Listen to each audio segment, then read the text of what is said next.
जैसे सोमवार का दिन भोलेनाथ को समर्पित किया जाता है, शनिवार शनिदेव का दिन माना जाता है, ठीक उसी तरह रविवार का दिन सूर्यदेव को समर्पित किया जाता है। और ज्योतिष शास्त्र के अनुसार सूर्यदेव को 9 ग्रहों में राजा माना गया है। कहते हैं सूर्यदेव की साधना आराधना करने से कुंडली के सभी दोष दूर हो जाते हैं। कुंडली में सूर्य मजबूत अवस्था में हो तो समाज में व्यक्ति को खूब मान सम्मान मिलता है और सुख समृद्धि की भी वृद्धि होती है। इसलिए सूर्यदेव की पूजा के साथ साथ रविवार के दिन इस कथा को पढ़ने का भी बहुत महत्व होता है। तो प्रिय श्रोताओं, आइए श्रवण करते हैं रविवार की व्रत कथा। प्राचीन काल में एक राजा था और एक रानी थी। उनके पास सिपाही, घोड़े, दासियां, धन दौलत की कोई कमी नहीं थी। सिर्फ उनकी कोई संतान नहीं थी। इसी कारण से वे दोनों राजा रानी बहुत दुखी रहते थे। संतान प्राप्ति के लिए उन्होंने हर तरह के दान धर्म, धार्मिक अनुष्ठान, जप मंत्र, पूजा पाठ आदि सब कुछ किया, पर लेकिन इसका कोई फायदा नहीं हुआ। जब राजा और रानी वृद्ध होने लगे तो दोनों को बहुत चिंता हुई और वे दोनों सोच में पड़ गए कि अब हमारे इतने बड़े राज्य का क्या होगा, कौन बनेगा इस राज्य का वारिस और कौन लेगा प्रजा की जिम्मेदारी। राजा और रानी दिन रात इसी चिंता में पड़े रहते थे। उन्हें खाने और पीने की भी कोई सूध नहीं रही थी। तो एक सुबह राजा के दरबार में एक साधु आता है। दासी रानी को बतलाती है कि कोई साधु आया है। तब वह दासी से कहती है, यह मेरा अंतिम दान धर्म है, इसके बाद मैं अपने हाथों से कोई दान धर्म नहीं करूँगी। और रानी चावल भरा छाछ हाथ को लेकर के बाहर आती है और साधु की झोली में भिक्षा डालने के लिए आगे बढ़ती है। तो उसके चेहरे पर छाई हुई उदासी को देखकर साधु की दृष्टि में आती है। वह उससे पूछता है कि रानी साहिबा, आपको क्या हुआ है, आप इतना उदास क्यों हो गई हैं। तब रानी साधु को सारी हकीकत बताती है और सिसकने लगती है। उस पर वह साधु कुछ पल गंभीर हो जाता है और कहता है कि चिंता मत करो रानी साहिबा, आपकी संतान की इच्छा पूर्ण हो जाएंगी। आपकी केस से एक पुत्र सा जन्म होगा। मात्र वह 14 साल तक ही आप लोगों को मिलेगा। इसके आगे वह जीवित नहीं रह पाएगा। इससे बढ़कर आपको कुछ देना मेरे लिए संभव नहीं है। अपनी बात पूरी करते उसने अपनी झोली में हाथ डाला और झोली में से एक भभूत निकाल करके रानी को दे दिया और कहा, आप और महाराज दोनों इसे बांटकर ग्रहण कर लेना, तुम्हें जल्द ही पुत्र की प्राप्ति होगी। और वह साधु अपनी राह को चल गया।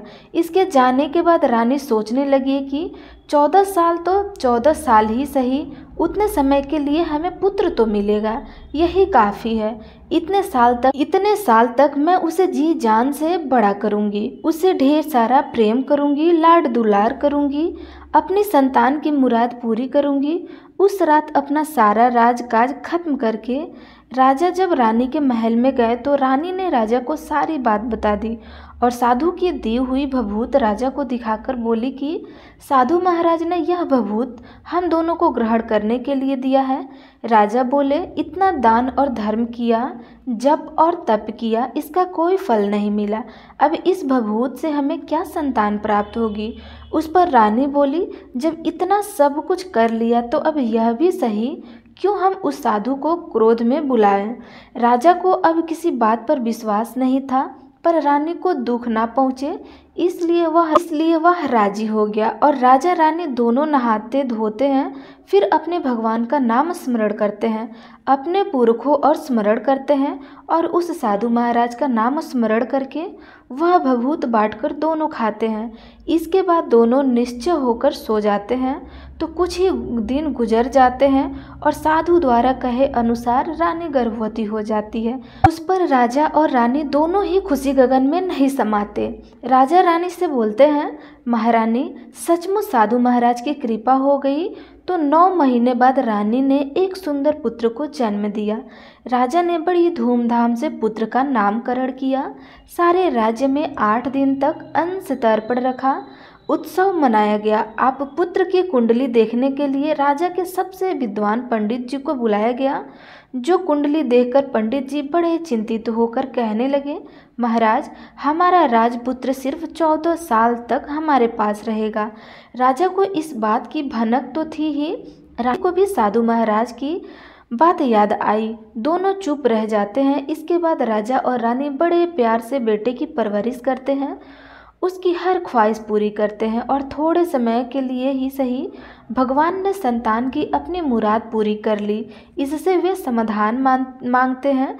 राजपुत्र दिन प्रतिदिन बड़ा होता गया। जब वह 7 साल का हो जाता है तो राजा एक अच्छे गुरु की नियुक्ति करने के लिए, पढ़ाई लिखाई करने के लिए या घुड़सवारी आदि 12 विद्याओं का शिक्षण देते हैं। जब वह सब शास्त्र विद्या में परंपरागत हो जाता है और 12 साल की उम्र का हो जाता है, तब एक अच्छी सी राजकन्या खोजकर उसकी शादी करा देते हैं। वो 2 और साल बीत जाते हैं। बेटा 14 साल का हो जाता है। एक दिन राजपुत्र राजा से बोलता है कि पिताजी, मैं अपना सारा राज्य घूमकर देखना चाहता हूँ। आज तक मैंने सिर्फ एक रजवाड़े के अतिरिक्त कुछ देखा ही नहीं है। बेटा की बात सुनकर राजा चिंतित हो जाते हैं, क्योंकि पुत्र को 14वां साल शुरू हो चुका था।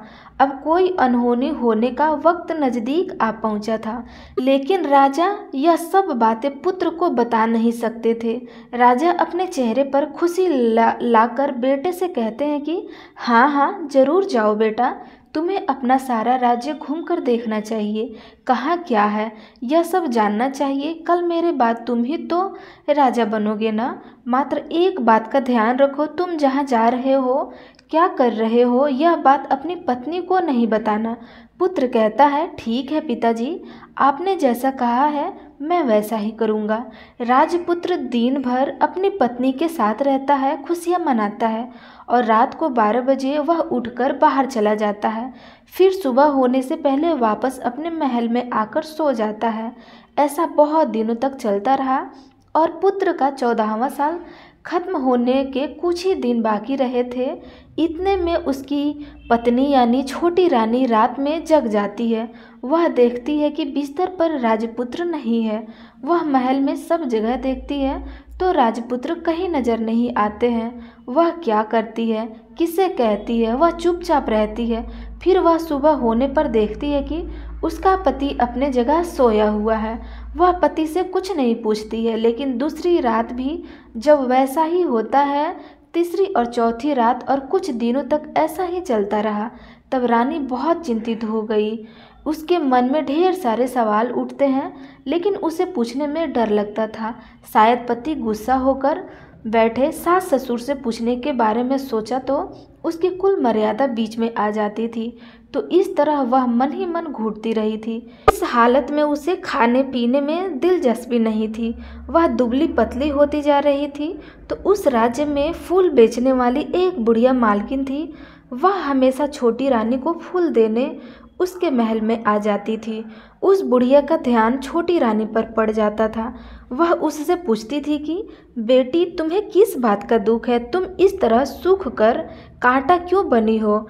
उस पर रानी कहती है, क्या बताऊं तुम्हें अम्मा, तुम्हारा राजपुत्र हर रात्रि को बाहर चला जाता है और सुबह वापस लौटकर आ जाता है। वह कहाँ जाता है, क्या करता है, यह सोचकर घर में अन्न जल ग्रहण नहीं कर पाती हूँ और सूख सूख कर कांटा बन चुकी हूँ। बुढ़िया सब बात सुनकर उसे एक उपाय बताती है कि बेटा ऐसा करना, आज रात को तुम सोना मत, उसके पीछे जाकर देखना कि वह कहाँ जाता है, क्या करता है और उसकी अच्छी तरह से पहरेदारी करना। तो छोटी रानी बोली कि अगर मुझे नींद आ गई तो। बुढ़िया बोली कि तुम्हें नींद न आए इसलिए एक काम करना, अपने बाएं हाथ की उंगली में एक जख्म कर लेना, उस पर थोड़ी सी मिर्ची छिड़क कर, उसे तुम्हें बड़ी जलन होगी और उसे पीड़ा से तुम्हें रात भर नींद नहीं आएगी। रानी बुढ़िया के कहे अनुसार करती रही। उंगली की जलन से उसे बड़ी देर तक नींद नहीं आई, लेकिन बाद में वह सो जाती है। दूसरे दिन सुबह बुढ़िया फूल लेकर उसके महल में पहुंची तो वह पूछती है कि क्या हुआ बेटी, क्या तुम देख पाए कि पति कहाँ जाते हैं। तब रानी कहती है, नहीं अम्मा, पहले कुछ समय जलन के कारण मुझे नींद नहीं आई, पर कुछ देर के पश्चात मैं सो गई। तब बुढ़िया कहती है, कोई बात नहीं, आज तुम उंगली पर पहले से थोड़ा बड़ा जख्म करना और ज़्यादा मिर्च लगाना। तो रानी ने वैसा ही किया, परंतु वह सिर्फ पति को बाहर निकलते हुए देख पाती थी, इसके पीछे नहीं जान सकती, क्योंकि उसे फिर से नींद आ जाती थी।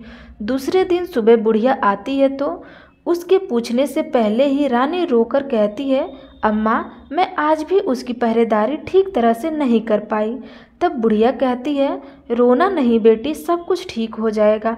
तुम आज रात जख्म को बड़ा करना, उस पर ज़्यादा मिर्च लगाना और एक काम करना कि जब वह जाने के लिए निकलता है तब उसका रास्ता रोकना। बुढ़िया ने जैसा बताया रानी ने वैसा ही किया। आज रात उसे नींद नहीं आई। पति जब रात को महल से निकलने के लिए चलने लगा तो वह बुढ़िया ने जैसा बताया वैसा ही करती है। दौड़कर जाकर पति का रास्ता रोकती है और कहती है, कहाँ जा रहे हो, किससे मिलने जा रहे हो, मुझे बताओ। राजपुत्र उसे समझाने की बहुत कोशिश करते हैं। देखो, अगर मैंने तुम्हें यह बता दिया तो मैं तुम्हें दोबारा नहीं मिल पाऊंगा। रानी कहती है, कोई बात नहीं, ना मिल पाओ, लेकिन आप रात के समय कहाँ जाते हो यह मुझे बता दो। राजपुत्र निरुपाय हो जाता है। पत्नी की जिद के आगे उसकी एक नहीं चल पाती। ठीक उसी समय उसका 14वां साल खत्म हो जाता है। 15वां साल लगने वाला होता है। वह जो जाने दो यह सोचता है और कुछ चावल मंत्रों से सिद्ध करके पत्नी को देखकर कहता है कि इन चावल के दानों को हाथ की मुट्ठी में पकड़ना, पहले दाएं हाथ में पकड़ो, चावल मेरे ऊपर फेंकना, मैं कौन हूँ तुम्हें पता चल जाएगा। बाद में बाएं हाथ में पकड़े चावल मेरे ऊपर फेंकना, मैं जैसा था तुम्हें मिल जाऊंगा। लेकिन यदि तुम बाएं हाथ के चावल मेरे ऊपर फेंकना भूल गई तो मैं तुम्हें कभी नहीं मिल पाऊंगा। रानी ने कहा, नहीं भूलूंगी। रानी बड़े आत्मविश्वास के साथ यह कहकर दाएं हाथ में पकड़े चावल पति के ऊपर फेंक देती है तो राजपुत्र एकदम एक विशाल घोड़ा बन जाता है। एकदम उम्दा सफ़ेद गर्दन पर लंबी आहार देखते देखते वह तेजी से दौड़ने लगता है। रानी उस घोड़े को एकदम भौचक्की होकर देखने लगती है और पति ने बाएं हाथ में चावल फेंकने की जो बात कही थी वह भूल जाती है। उसकी आंखों के सामने घोड़ा महल से बाहर निकलकर चला जाता है। घोड़ा जो महल से बाहर जाता है तो वापस नहीं आता है। अब रानी को बड़ा पश्चाताप हुआ। वह स्वयं को कोसने लगी, लेकिन अब उसका कोई फायदा नहीं होने वाला था। राजपुत्र अब वापस नहीं आने वाला था। सुबह होते ही महाराज को सब बात पता चल गई। उन्हें बहुत दुख होता है। वे बिस्तर पकड़ते हैं और राह देखते हैं कि एक दिन उनका बेटा वापस आ जाएगा। इस तरह 1 महीना गुजरता है, 3 महीने गुजरते हैं, आखिर में 6 महीने पूरे हो जाते हैं और राजपुत्र का कोई आता पता नहीं चलता। प्रधान राजपुत्र को ढूंढने के लिए राजा के गांव-गांव सिपाही भेजते हैं, लेकिन उन्हें कोई सफलता नहीं मिलती। इधर रानी अपनी हठ के कारण पति गायब हो गया है यह सोचकर स्वयं को मन ही मन कोसती है और प्रण लेती है कि कुछ भी करके पति को ढूंढ कर लाएंगी और उसे वापस लेकर आएंगी। एक दिन सुबह उठकर ससुर के महल में जाती है और कहती है कि मैं अपने पति को खोजने जा रही हूँ। महाराज को और क्या चाहिए था, कुछ भी करके उनका बेटा उन्हें वापस मिलना चाहिए था। वे बहू को जाने की अनुमति देकर कहते हैं, बेटी तुम्हें जो चाहे वह करो, जहाँ जाना है वहाँ जाओ, लेकिन हमारे बेटे को वापस लेकर आओ। अब रानी अपना शाही भेष बदलकर एक सेठानी बन जाती है। कुछ दासियों को, कुछ नौकरों को साथ ले लेती है, कुछ सामान साथ ले लेती है और राजा की सीमा पर जाकर वहाँ एक भोजनालय खोल देती है। वहाँ आने वाले सब यात्रियों को खाना मुफ्त में देने लगती है। मात्र एक शर्त रखती है कि खाने वाले को उसकी देखी हुई कोई अजीब चीज़ उसकी मालकिन को यानी राजकन्या को बतानी पड़ेगी। तो वहाँ आने वाले हर नागरिक अपनी तरफ से मैंने यह देखा कहकर वहाँ से मुक्त खाना खाकर जाते थे। परंतु रानी को जो बात चाहिए थी वह अब तक नहीं मिल पाई थी। ऐसे ही कुछ दिन बीत गए तो रानी के महल में फूल लेकर जाने वाली बुढ़िया के एक बेटा और बहू थे। उनका एक छोटा बेटा था, यानी बुढ़िया का एक पोता था। तो बेटा और बहू सुबह काम के लिए निकलते थे तो पोते को संभालने की जिम्मेदारी बुढ़िया पर रहती थी।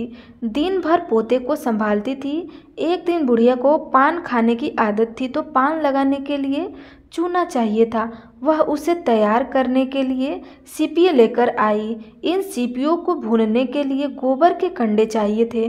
कंडे इकट्ठा करने के लिए वह बांस की टोकरी लेकर चरवाहे के मैदान में गई। वहाँ बहुत सारे कंडे थे। उन्हें जमा करते करते उसे घर आने में अंधेर हो गया। इस ओर शाम होते ही काम से वापस आकर बेटा और बहू घर पहुँचते हैं तो देखा कि बच्चा घर पर अकेला है और रो रहा है। वे दोनों गुस्से से लाल पीले हो गए। इतने में बुढ़िया घर आ पहुंची। बेटे ने पूछा, पोते को घर अकेला छोड़कर कहाँ गई थी? तब बुढ़िया बताने लगी कि मैं गोबर के कंडे इकट्ठा करने गई थी। इस पर बेटा बोला, दोबारा बच्ची को अकेला घर छोड़कर यदि कहीं गई तो मैं तुम्हें बहुत पीटूंगा। तब बुढ़िया कहने लगी, नहीं बेटा, फिर कभी ऐसा नहीं करूँगी। लेकिन दूसरे ही दिन बुढ़िया यह बात भूल गई और फिर चरवाहे के मैदान पर कंडे इकट्ठा करने के लिए चली गई। शाम को जब बेटा और बहू काम से वापस लौटे तो देखा कि बच्चा घर पर अकेला है और रो रहा है। अब उसके बेटे की सनसनी खत्म होने लगी और बुढ़िया के वापस आने पर उसे घर से निकाल दिया। बुढ़िया रात भर घर के बाहर अंधेरे में बैठी रही और सुबह होते ही हाथ में टोकरी लेकर कंडे इकट्ठा करने के लिए निकल गई।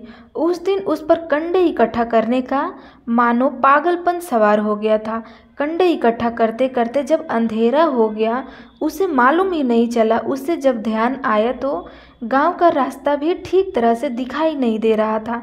वह अंधेरे में आंखें फाड़कर देखती देखती किसी तरह आगे निकल पड़ी तो एक कपिला गाय छन छन की आवाज़ करती गली की घंटी बजाते ठुमक कर उस मैदान पर आ गई। उसे देखकर बुढ़िया सोचने लगी कि इस गाय के पीछे पीछे जाऊंगी तो गांव तक पहुंच जाऊंगी। तब बुढ़िया उसके पीछे पीछे जाने लगी। वह गाय उस मैदान से लेकर एक एक करके 6 मैदान पार करती गई। आखिर में वह 7वें मैदान तक पहुंची ही थी तो क्या होता है कि उस मैदान पर एक बड़ा सा पत्थर है। गाय जाकर उस पत्थर को अपना सींग मारती है। जब गाय ने सींग मारा तो वह पत्थर दूर हट गया और पाताल से नीचे जाने की सीढ़ियाँ दिखाई देने लगी। तब वह गाय उन सीढ़ियों से नीचे जाने लगी। बुढ़िया अब वह देख रही थी और झट से जाके गाय की पूंछ को पकड़ लिया। वह गाय के साथ नीचे पाताल में पहुंच गई और तुरंत ही गाय की पूंछ छोड़ दी और इधर उधर देखने लगी। उसने देखा कि वहाँ दीप और दिए जलते हैं और तेज रोशनी गाय के ऊपर पड़ती है और वहाँ उद्भट घटनाएं घटने लगती है। गाय के नीचे जाते ही उसके गले में अपने आप साल पड़ गई और छम छम करके कोई दूध आड़ी में गाय का दूध दूहने लगा। लेकिन जो भी कोई वह कर रहा था वह मात्र दिखाई नहीं दे रहा था। बुढ़िया बहुत घबरा गई, कहाँ आकर फंस गई यह सोचने लगी और यहाँ वहाँ छिपने के लिए जगह ढूंढने लगी। लेकिन उसे कहीं भी जगह नहीं मिला। हर जगह उजाला ही उजाला था। वह एक कोने में खड़ी हो गई और कुछ सामने हो रहा था उसे चुपचाप देखने लगी। उसने देखा कि वहाँ एक उम्दा सफ़ेद घोड़ा और 2 कुंडे थे। उसमें से एक कुंड में उस घोड़े ने छलांग लगाई और ऊपर आ गया और उस घोड़े को अब राजपुत्र का रूप प्राप्त हो गया। उसने दूसरे कुंड के पानी में स्नान किया। वहाँ रखे एक नए कपड़े पहने और नज़दीक की एक सुंदर पलंग था उस पर आकर बैठ गया। उसके सामने अपने आप 5 पकवान की थाली आ गई, दूध की एक प्याली भी आ गई, 5 सुपारी आ गई। उसके सामने एक दिया जलता रहा और राजपुत्र ने खाना खा लिया, पानी पी लिया, 5 सुपारी खाई और बिस्तर पर लेट जाने से पहले सूर्यदेव का स्मरण करके सामने जलते हुए दिए से पूछा, हे दीपंकर, मेरे माता पिता क्या कर रहे हैं? दिया बताने लगा, वो तो बेटे के शोक में डूबे हैं, राजपाट कौन संभालेगा?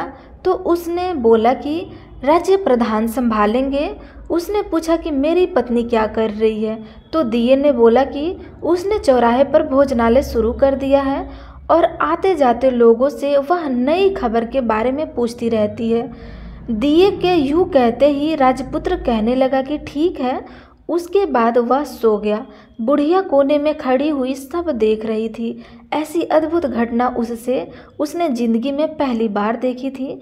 उसके अंदर ही अंदर चिलबुलाहट होने लगी। वह अपनी भूख प्यास भूल गई और आगे क्या होता है कि उसे उत्सुकता से देखने लगी।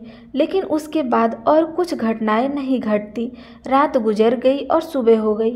पलंग पर सोया हुआ राजपुत्र उठा और फिर से पहले वाले कुंड में छलांग लगाई और वह फिर से घोड़ा बनकर कुंड से बाहर आ गया। वह तेजी से उस पाताल नगरी के बाहर निकल गया, लेकिन वह कहाँ गया बुढ़िया को कुछ पता नहीं चला। इसके बाद पिछली रात की तरह कोई उस गाय को छम छम करके दूध दूहने लगा।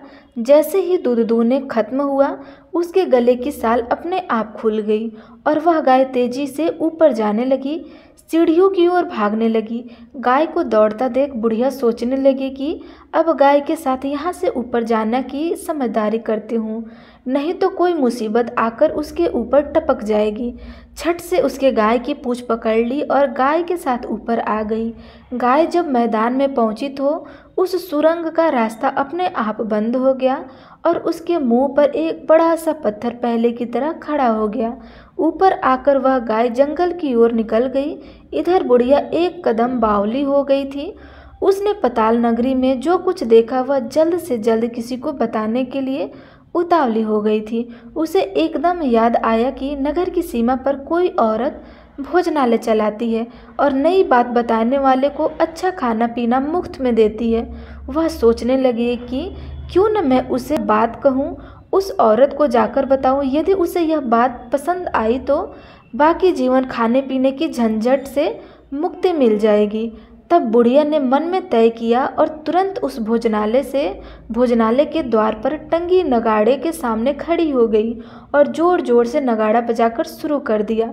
नगाड़े का इस तरह शोर सुनकर मालकिन यानी छोटी रानी मन में प्रसन्न हो गई कि शायद कोई बड़ी बात लेकर यहाँ आया हुआ है। रानी ने सिपाही को आदेश देते हुए कहा, जाइए और कोई आया है, उसकी अच्छी तरह से खातिरदारी कीजिए। आदेश पाते ही सिपाही नीचे दौड़ गए तो एक बुढ़िया नगाड़ा बजा रही थी। उसने पूछा, क्यों नहीं बुढ़िया, क्या हुआ, क्यों नगाड़ा बजा रही हो? मुझे बोली, कुछ नहीं बेटा, यह खाना मिलता है ना, इसलिए आई हूँ। खाना चाहिए? मिलेगा, लेकिन तुझे कोई नई बात बतानी पड़ेगी। हाँ बताऊंगी, एक बात मालूम है मुझे। इस पर सिपाही उसे अंदर लेकर गए। उसको मालकिन का आदेश था कि जो कोई बुढ़िया या बूढ़ा बुजुर्ग वहाँ आए उसके साथ अच्छी तरह से पेश आना, उनका अच्छे से आदर सत्कार करना। तो सिपाही ने उस बुढ़िया का भरपूर आदर सत्कार किया। यह उसे बड़ी सिद्ध थाली भरकर व्यंजन परोसते थे। बुढ़िया कुछ दिनों में भूखी थी, वह खाने पर टूट पड़ी। खाना खाने के बाद सिपाही ने उसे नई साड़ी पहनने की दी। उसके बाद उसे लेकर रानी के पास आए। बुढ़िया और रानी ने तुरंत एक दूसरे को पहचान लिया। तब रानी ने बुढ़िया से कहा कि अम्मा, अब बताओ तुमने क्या नई बात देखी है? नई बात मैंने कोई नई बात देखी है। बुढ़िया बोली, वह तो मेरे पास तुम्हें देने के लिए या कुछ खाने के लिए नहीं थे, इसलिए मैंने झूठ कहा और नगाड़ा बजाया। रानी ने कहा, अम्मा घबराना नहीं, मैं किसी को तुम्हारी बात नहीं बताऊंगी। फिर भी बुढ़िया ने कहा कि मेरे पास कोई नई बात नहीं है। इस पर रानी ने उससे कहा, देखो अम्मा, यदि तुमने मुझे वह नई बात बताई तो तुम्हें जिंदगी भर मैं तुम्हारी देखभाल करूंगी और तुम्हें रानी माता की तरह रखूंगी। अब बुढ़िया बताने को तैयार हो गई। उसने जो कुछ उस चराह वाले मैदान पर देखा था वह सब कुछ कुंवर रानी को बता दिया। बुढ़िया की वे बात सुनकर कुंवारिन को यकीन हो गया कि वह राजपुत्र उसी का पति है। वह तुरंत बुढ़िया से कहने लगी कि अब माँ मुझे उस जगह पर ले चलो। जब बुढ़िया बोली, नहीं बेटी, वह पाताल राज्य है, सांप है, यदि किसी ने तुम्हें देख लिया तो तुम्हारी जान खतरे में पड़ सकती है। लेकिन रानी उसकी एक भी नहीं सुनी, उसे उस जगह ले जाने के लिए हठ करने लगी। आखिर में बुढ़िया ने उसका कहना मान ही लिया और कहने लगी, ठीक है, मैं तुम्हें वहाँ लेकर जा सकती हूँ, पर आज नहीं लेकर जाऊँगी, कल लेकर जाऊँगी। तो दूसरे दिन दोपहर को रानी बुढ़िया के साथ उस मैदान पर गई और एक जगह छुपकर गाय के आने की राह देखने लगी। दिन ढलते ही अंधेरा गिरने लगा और गाय हमेशा की तरह वहां आ गई। मैदान के उस कोने में जाकर उनके पत्थर पर सींग मारा तो छत से पत्थर हटकर वहां सुरंग में जाने का रास्ता खुल गया।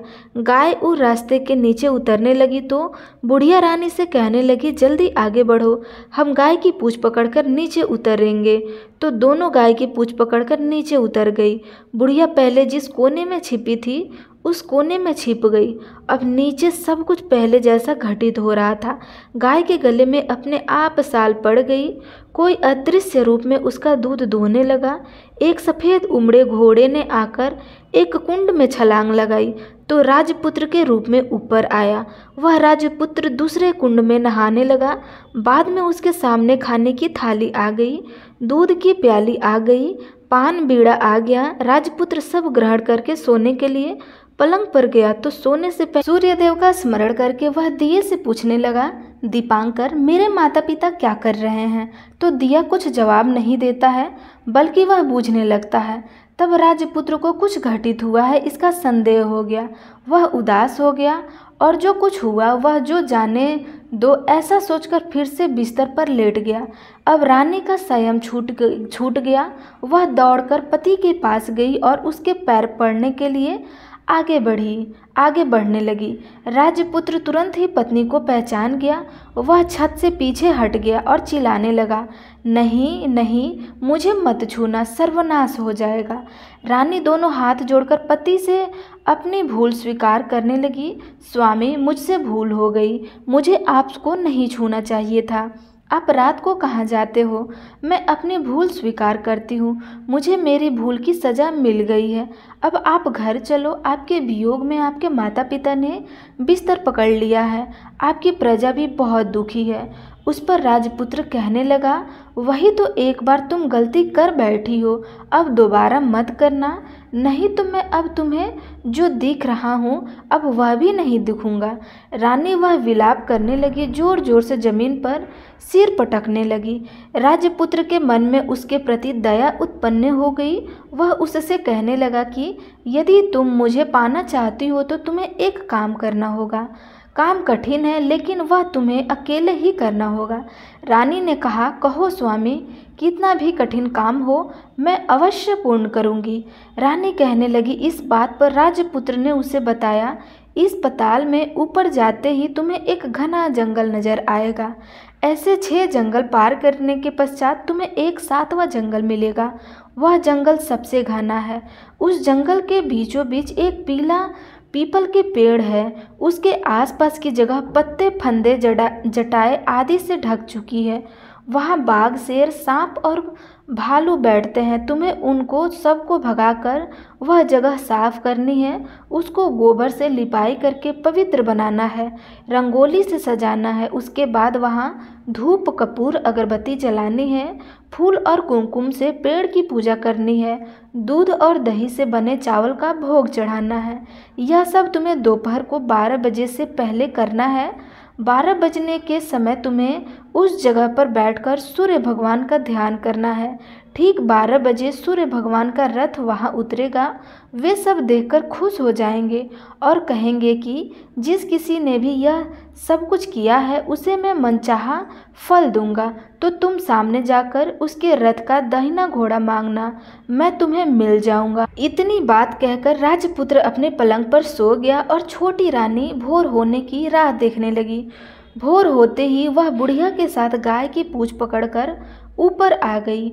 ऊपर आने के बाद वह बुढ़िया से कहने लगी, अम्मा, अब मैं अकेले ही आगे जाऊंगी, तुम भोजनालय वापस चली जाओ। वह जंगल में जाकर राजपुत्र की बताई जगह ढूंढने लगी और स्वयं आरी से वह सब साफ करने लगी। करके बाद में राजपुत्र ने जैसा बताया वैसा ही लिपाई पोताई करके वापस आ गई। दूसरे दिन सुबह होने से पहले उठी और जंगल में उस जगह पहुंची। वहां जाकर इत्र और गुलाब का पानी छिड़क कर उस जगह सुगंधित धूप, अगरबत्ती जलाकर उसे पवित्र किया और पूजा की सब सामग्री वहां तैयार कर सूर्य भगवान का ध्यान करने के लिए बैठ गई। जैसे कि पति ने बताया था कि दोपहर को ठीक 12 बजे सूर्य भगवान का रथ उस पीपल के पेड़ पर आकर रुका है। सूर्य भगवान ने जब रथ से नीचे देखा तो सुगंधित वातावरण देखकर वे बहुत प्रसन्न हो गए। फिर वे बोले, जिस किसी ने यह काम किया है वह यहाँ आकर आज मुझसे कुछ भी मांगे मैं उसे दूंगा। रानी ने जब यह शब्द सुनी तो बिना समय गवाए दौड़कर उनके सामने आई और उनको दंडवत नमस्कार करके बोली, भगवान वह मैं ही हूँ, मैंने यह जगह साफ किया है। अच्छा तो तुम्हें जो चाहिए वह मांगो। भगवान मुझे आपके रथ का दाहिना घोड़ा चाहिए। सूर्य भगवान बोले, नहीं, मैं तुम्हें और कुछ दे सकता हूँ लेकिन यह घोड़ा नहीं दे सकता। मेरे रथ के 12 घोड़े हैं, तुम चाहो तो कोई और घोड़ा मांग लो लेकिन यह दाहिना घोड़ा नहीं, वह मैं तुम्हें नहीं दे सकता।